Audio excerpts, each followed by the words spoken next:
A few years ago, a remake felt like a special event, and maybe it was one of your favorite games finally returning after years of waiting. It felt exciting because it didn't happen very often, but today, things are different. But every major gaming showcase seems to include a remake, remaster or reboot, whether it's Halo, Persona, Metal Gear, Black Flag, or countless others. The industry keeps looking backwards. And so what really changed? Are publishers simply out of ideas? Or is there a much bigger reason why almost every major company is rebooting games we already played?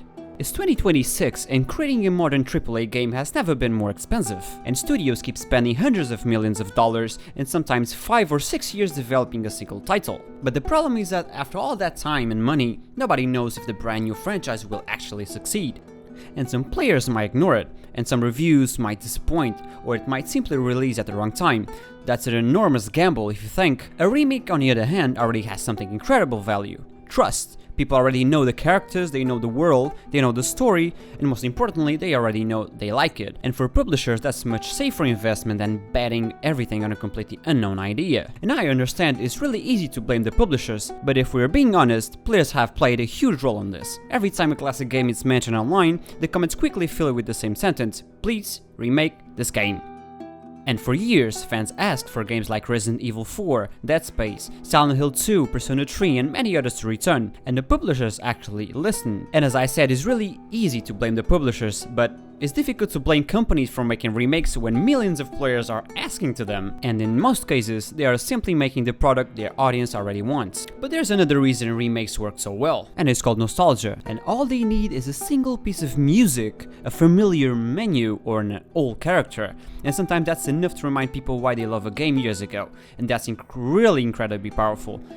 And publishers don't have to convince you that the world is interesting or that the character is memorable. The original game already did that years ago, and the remake simply brings those memories back, with modern graphics and technology, and emotionally, that's an easy product to sell. But I think there's one part that many people ignore: not every remake exists just to make money. In some genuinely preserved great games, many older titles are locked on old consoles, have outdated controls, or simply aren't accessible anymore. And a remake gives an entirely new generation the chance to experience those games for the first time. And some developers even restore ideas they couldn't achieve with older hardware. And if you think these hardware limitations that existed 20 years ago simply don't exist anymore, that means smoother gameplay, modern controls, improved visuals, and systems that the developers couldn't realistically create back then. But when a remake is handled with genuine care, not just a quick cash grab, it can become the best way to experience a classic. But the problem isn't that the remakes exist, the problem is what happens if the industry starts relying on them. And if every studio is working on another remake, it's a studio that's not creating something completely new. And I really understand that the publishers become too comfortable selling nostalgia, and they might become less willing to take creative risks, and the games we celebrate today were once brand new ideas. And if you think about it, if nobody creates something new, there won't be anything left to remake.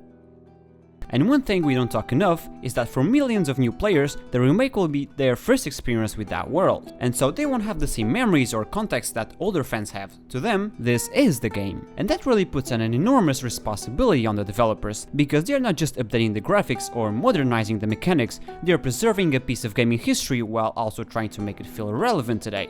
And that's an incredibly difficult balance to get right. At the same time, the remakes come with a unique problem, and that's the expectations from the players. If they don't feel nostalgic, how can you convince them to buy it? And when you're making a brand new game, players don't really know what to expect, but a remake, everyone already has a version of that game in their head, and some players want everything to stay exactly the same, and others expect major changes. And no matter what the developer chose, someone is going to feel like they're changing too much or not enough. But that's why remakes are probably some of the hardest games to make. You're trying to satisfy people who have spent years, sometimes even decades, building an emotional connection to the original.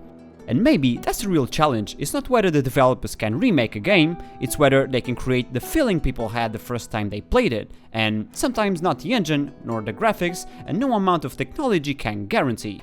And last but not least, there's another reason remakes have become so important, and it's one that often gets overlooked: the preservation. And gaming moves incredibly fast. Every generation leaves behind the hardware, operation systems, and technology that eventually become outdated. And some classic games are locked to consoles that are no longer sold, others are difficult to buy legally, or simply don't run properly on modern PC anymore. And without some form of preservation, entire generations of players could end up missing some of the gaming's most influential experiences. In that sense, remakes can do something generally extremely valuable. They really give these games a second life. They introduce them to people who otherwise might never had the chance to play them, while keeping those worlds alive for another generation. But that's also why getting them right matters so much. But if a remake is rushed and stripped away of what made the original special, or focuses only on a visual while ignoring everything else, it doesn't just disappoint existing fans, it can completely change how future players remember the game. And for someone who never played the original, that remake becomes the only version they know, and their option of classic will be based entirely on the new experience. And because remakes aren't just selling nostalgia anymore,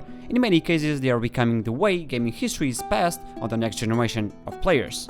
And so maybe this isn't really a remake problem, maybe it's a risk problem. Remakes can preserve gaming history, they introduce incredible games to new players, and sometimes they genuinely better than the originals. But if the industry becomes too afraid to move forward, then the nostalgia stops being something we celebrate, and starts becoming something we depend on. So what do you think? Are remakes keeping gaming alive, or they are stopping the next generation of classics from ever being made? But now I'm curious, if you could choose just one game to receive a remake, what it would be? Let me know in the comments, and if you enjoyed the video, consider subscribing. It really helps the channel grow and allows me to keep making videos like this. Thank you for watching, I'll see you next time.